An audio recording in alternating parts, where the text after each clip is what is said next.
So today I'm going to discuss what happened when I tried the carnivore diet for 2 weeks. Sounds interesting, Dr. Berg. Let's see what you have to say. Roll the titles. For the record, I'm done trying to make y'all comfortable. For the record, you ain't trying to grow, then it's done for you. Hey everyone, welcome back to the channel. As always, just a quick reminder that I'm now offering the SIBO organic acid stool test and consult via my website. So if you have any health or digestive problems, then consider taking these tests, as they will provide a lot of very detailed information upon which you can start making informed decisions and then start getting your health back on track. And on that bombshell, to the video. I think it's very important for everyone to experiment and try different diets because not every single person does well on one diet. No, but if you're not doing well on a diet, then for most people, if they fix the underlying issues that are causing them not to do well on a particular diet, then they can do well on a particular diet. This concept of one size fits all, that every single person needs to be on the same diet, is just not real. This whole notion that you need to keep experimenting with foods is bizarre. No animal species do this on the planet, so why Dr. Berg and other health experts make these claims is beyond me. Because the body is very, very different. You have different genetics, you have different environments, you have different body problems. What's good for one person might not be the best for another. That being said, the carnivore diet produces some really amazing results for a lot of people. Correct, there are geographic variabilities, but humans are great apes, and great apes eat a predominantly plant-based diet, with some eating meat, eggs and insects intermittently. So yes, there is some variability, but this whole notion that human diets have massive differences is bizarre. The only caveat to this is if you're living at the top or bottom of the planet, where plants generally don't grow. And I'm talking about anyone with gut issues, autoimmune problems. Correct, no doubting for some people they might get improved digestion and weight loss, etc., but this is in the short term. But there are also those who are experiencing strokes and heart attacks in the short term, but nobody wants to talk about that. So what did I eat on this diet? Well, beef, pork, eggs, seafood, shellfish, and I did do dairy on this program as well. I did a lot of sheep cheese. Can't seem to let go of that cheese, can you, Dr. Berg? It's funny though that most keto, carnivores and paleo people will tell you how bad dairy is for you. Yet Dr. Berg's addiction to cheese still won't let go. And I did a little kefir, and I didn't do a lot of organ meats. I don't like organ meats, but I did do fish liver, as in cod liver. Another miraculous food with zero evidence to support it. And so this 2-week test wasn't necessarily a before and after on a blood test or anything like that. It was mainly a subjective test just to see how I felt. No, because we now live in a world where YouTubers know better than evidence and science. We seem to base health now on how we feel. And one thing I did really benefit from, which I'm going to get into, is I did have some bloating that I didn't even know I was having. And I'll tell you where the bloating was coming from. It wasn't coming from the vegetables that I was eating.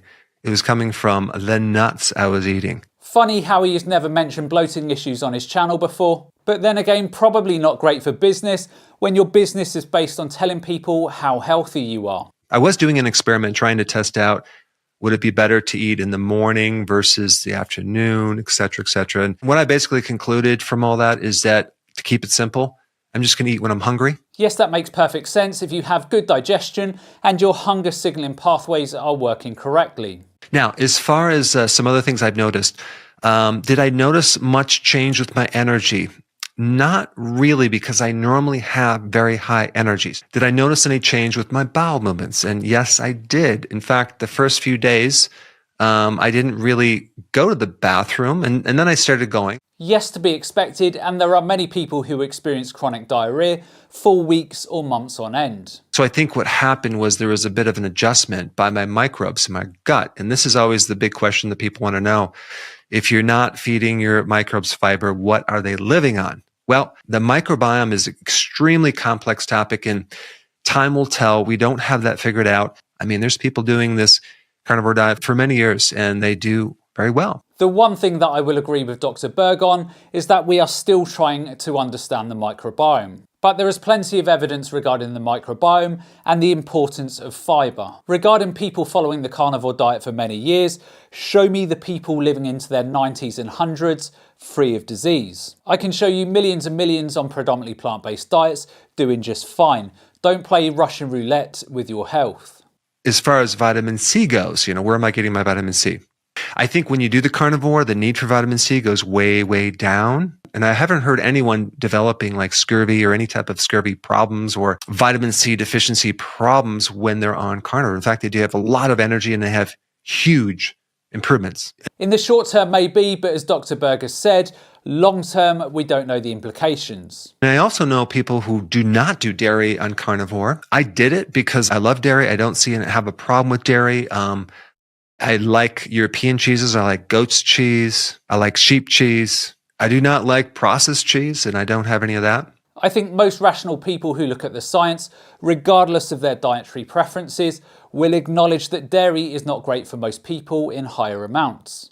But as I said earlier, some people can't let go of them addictions. And I don't go crazy with like excessive amounts, but I think there's a lot of benefits to high quality cheese. But many people have reactions to that. And if you have gut inflammation, that might not be the best thing for you. Nothing to do with gut inflammation, just the fact that humans are not designed to consume dairy. Some people might say with dairy that there's a bit more carbs, and carnivore is 0 carbs, but you can also make the argument about seafood. If you're doing like shrimp or lobster or something like that, there's carbs in that. There's also carbs in organ meats too, and not a lot, but there is some. I'll stick to not worrying about carbs and sugars, Dr. Berg. It has suited humans for a long time. Well, that was until social media came around. So when you're doing carnivore, we're basically bringing our carbs as close to 0 as possible. And then there's a group of people who are doing the carnivore that then switch to, meat, honey, and fruit, and etc. Personally, I'm not going in that direction. I don't recommend it for most people. It's funny, isn't it? Dr. Berg routinely says on his channel that meats, berries, and honey are superfoods and very healthy. But in this situation, apparently he doesn't recommend it. Isn't it funny, the mixed messages you get from Dr. Berg? So it doesn't make sense to me that that would be recommended to the general public. We have to look at the diet as something individual. If our mitochondria is healthy, and it can use various fuels, if someone's doing more carbs, they're burning those fuels, and it's not creating a problem. But for the majority of the population, you're going to create a problem if you start overwhelming that mitochondria. Potentially, yes, if you're eating a poor diet with lots of processed refined sugars. Whole plant-based carbs, not so much. I've done some videos on this topic. I'm going to do more on this topic of metabolomic testing. That's basically a unique type of technology that allows someone to, instead of just looking at several biomarkers in your blood, you're looking at the entire picture of your biochemistry. So you can really visualize that Krebs cycle. Correct, but much of this testing has little to no science behind it. And each stage in the assembly line from food to energy. And you can find out the specific areas that are bottlenecked and from that determine really what's going on. So you get a much better picture of if the person is on the right diet. This is kind of like an individualized test that you can test yourself against yourself over time with a lot of data, and you can look into your biochemistry and see what's going on. Again, might be great in 5 or 10 years, but mainly not reliable and accurate as of today. And it gives you prediction on various things, because you can even predict diabetes like decades before you get diabetes, versus looking at your blood thinking that, oh yeah, I have normal blood glucose, so there's no chance of ever getting diabetes. Well, are you looking at insulin? Oh no, we omitted that. You're just looking at blood glucose. So metabolomics, I think, is going to be the wave of the future as far as medicine and healthcare, versus just focusing on your LDL or your other lipids. Only time will tell if these predictions will come true. So getting back to the carnivore diet, the question is, will I continue the diet? No, I'm not going to continue it. I'm going to continue the same proteins, but I really miss my salad. Well, at least Dr. Berg has seen sense regarding the carnivore diet, I suppose. And some people react with salad. And I'm not talking about consuming a lot of broccoli, which bloats the heck out of me. If you eat broccoli and similar foods and these bloat the heck out of you, Dr. Berg, then I would go and speak to an expert. Or certain vegetables that create more bloating. But I'm talking about like arugula, high quality romaine lettuce that I grow in my garden. I also miss the fermented vegetables like sauerkraut, pickles, kimchi, things like that. Yes, great foods for gut health. On my salad, I like to put the extra virgin olive oil. The one I like is from Italy. And I love to put the real Parmesan cheese. I think it's called Parmigiano Reggiano. I probably butchered the pronunciation. Just can't let go of those cheeses, can you, Dr. Berg? I also like to put nutritional yeast on my salad. I love to put feta cheese on the salad. And plus, when you add cheese on it, any oxalates that are left in there are bound with the calcium in the cheese. But the salads that contain rocket, etc., that you're eating contain calcium. So why would you then need to eat the cheese to remove the oxalates? And they're taken right out through the digestive system. And I'm also going to include berries in the diet, but I'm not going to go back to the nuts.